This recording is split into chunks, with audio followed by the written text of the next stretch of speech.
kanal parti politique yi ak itam gën a doole suñu démocratie loolu yëpp méngoo na ak yow sa gis-gis ci li nga xamante ni moom la dialogue bi war a indi.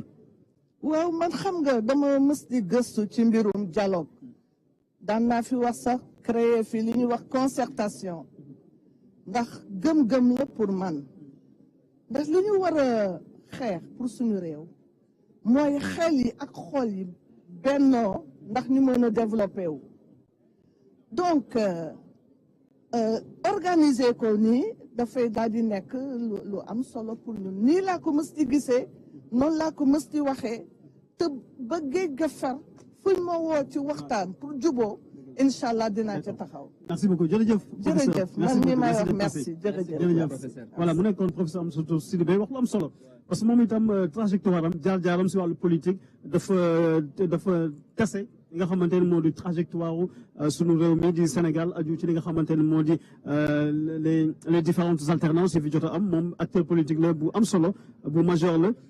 ñëwaat rek ci objectif dialogue bi parce que dialogue bi suñ ko waxee président de la République Bassirou Diomaye Diakhar Faye lim ci séntu mooy fexe ba lëkkale askan bi yëpp ba ñëpp booloo ànd benn concentré wu ci liggéey bi concentré wu ci lépp nga xamante ne aju na ci wàllu doxalinu réew mi fexe itam ba nekkal fi askan wi les aspirations profondes du peuple loolu nekk na lu am solo. très rapidement balaa ñuy jàll suñu beneen invité bi ni nga ko waxee Pape Birame noonu la donc système bi am na yoo xam ne war nañ ko parfaire donc sànq junci naa ci ay points rationalisation parti tey moom je pense que ne lépp loo xam nit ñi d'accord nañ ci ne tey foog ñu xoolaat parti nga xam ne dañ koy wàññi wala ñu def ko ay bloc nga xam ne dina am visibilité parce que objectif mooy am visibilité également politique bu nga xam ne champ bi du brouillé wu également tamit lépp lu jëm ci wàllu à l'image on voit l'ancien président de l'Assemblée nationale Moustapha Niasse ak Aminata Mbengue Ndiaye du Parti socialiste ñi nekk ay figures emblématiques de l'histoire politique du Sénégal. Mais ce qui montre que c'est important et c'était l'option l'esprit même du président de la République c'est qu'il y a des partis historiques au Sénégal comme le Parti socialiste ou bien par exemple la gauche qui était revenue autour notamment de la LDMPT ou bien du PIT, le Parti de l'indépendance et du travail d'Amath Dansokho. Donc ce sont des partis de tradition et historique du Sénégal. L'ancien président du Conseil des collectivités territoriales, Abdoulaye Daouda Diallo, lui également a répondu présent à l'appel. Une large partie de l'opposition sénégalaise a répondu favorablement à l'appel du chef de l'État dans le cadre de ce dialogue national. Abdoulaye Daouda qui avait le Conseil économique, social et environnemental, Madame Aminata Mbengue Ndiaye qui avait le HCCT, effectivement Monsieur Moustapha Niasse. Donc je disais ce sont des partis historiques, notamment le Parti socialiste et la gauche qui ont reçu leur carton d'invitation. C'est le fondement de la pensée même du chef de l'État, cette volonté inclusive de fédérer en tout cas toutes les forces vives de la nation à ce débat. Voilà, nous avons mon invité, c'est mon ancien professeur au CESTI, Alioune Tine. Donc une figure également historique, figure emblématique de la société civile sénégalaise qui nous fait l'amitié de partager ce plateau avec nous. Bonjour Alioune Tine. Bonjour.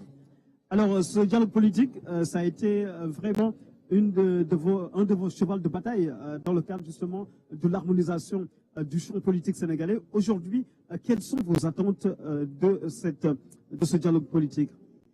Écoutez, moi je pense qu'on ne peut pas améliorer la démocratie sénégalaise sans passer par vraiment le renforcement des droits humains, sans passer par le respect des droits humains. Parce qu'en réalité, pendant toutes les périodes de tension que nous avons traversées, c'est dû à la violation des libertés et des droits fondamentaux. Je pense que c'est extrêmement important de placer les droits fondamentaux au cœur de la gouvernance dans tous les domaines. Placer la question de l'égalité, c'est un idéal, mais l'égalité est au fondement même de la démocratie. C'est important. Placer, si vous voulez aussi, le renforcement de ce qu'on appelle l'État social. L'État social qui respecte les droits économiques, sociaux et culturels. C'est en réalité l'effondrement de l'État social qui est à la source de la plupart des conflits que nous avons dans la sous-région.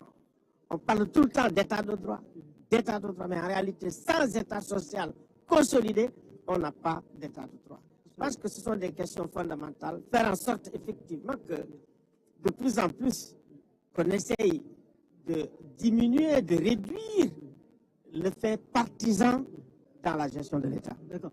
Alors, d'importantes chapelles politiques ont répondu présent à ce dialogue politique. L'inclusivité fait partie justement du crédit qu'on doit donner à ce dialogue politique. Ah oui, moi j'ai toujours souhaité, je salue bien sûr la volonté du président de la République de vouloir tout le temps rassembler. Un président doit rassembler son peuple. Un président doit parler à son peuple.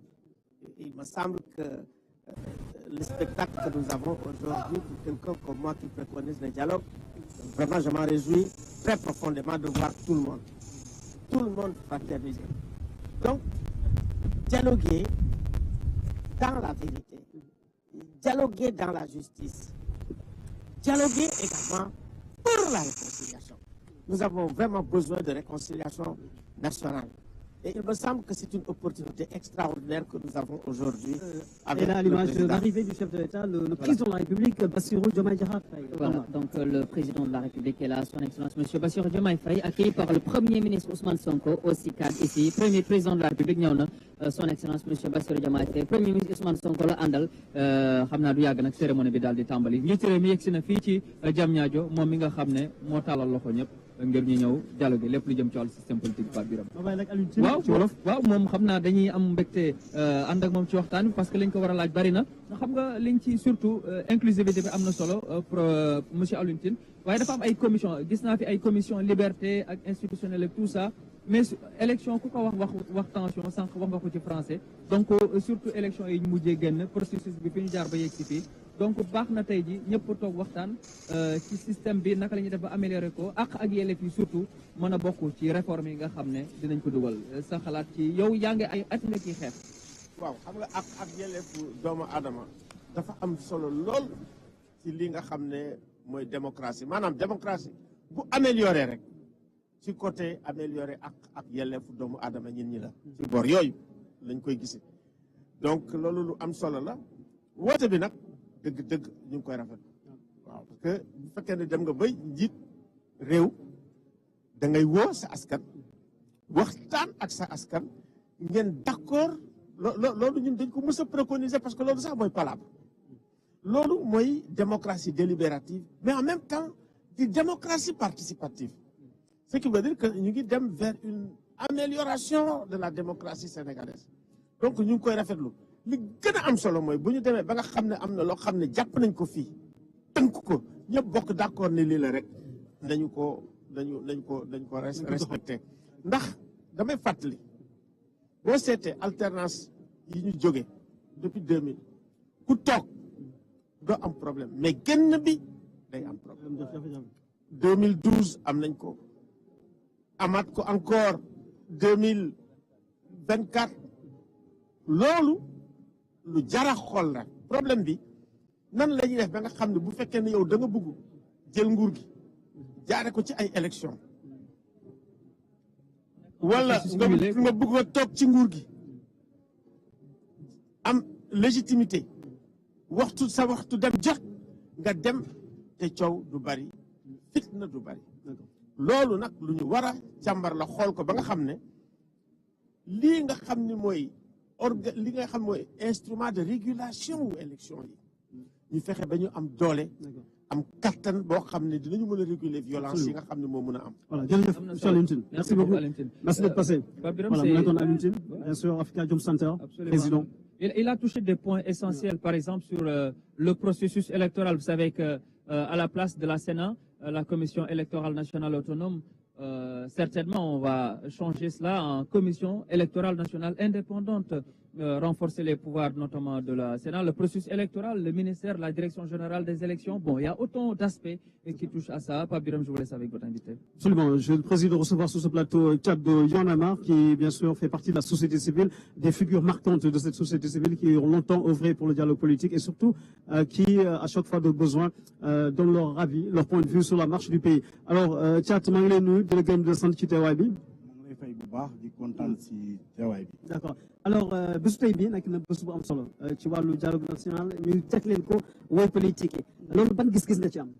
d'abord permettre ma gërëm d'abord président mi nga xam ne woo nañu ci ndaje bi je pense que lu am solo la beneen bi aussi méthode bi ñu choisir cette fois-ci mooy avant ñuy dialoguer ñu yónnee acteurs yëpp TDR ku nekk xool ko def ci amendement yokk ci sa input wax ko ne yow ni nga ko gisee d'accord nga yow loolu approche bu baax la mais dialogue dafa baax ci dëkk te dialogue nekkul rek lu ñuy def ci ay moment de crise je pense même que ci moment bu réew dal si lañu war a njëkk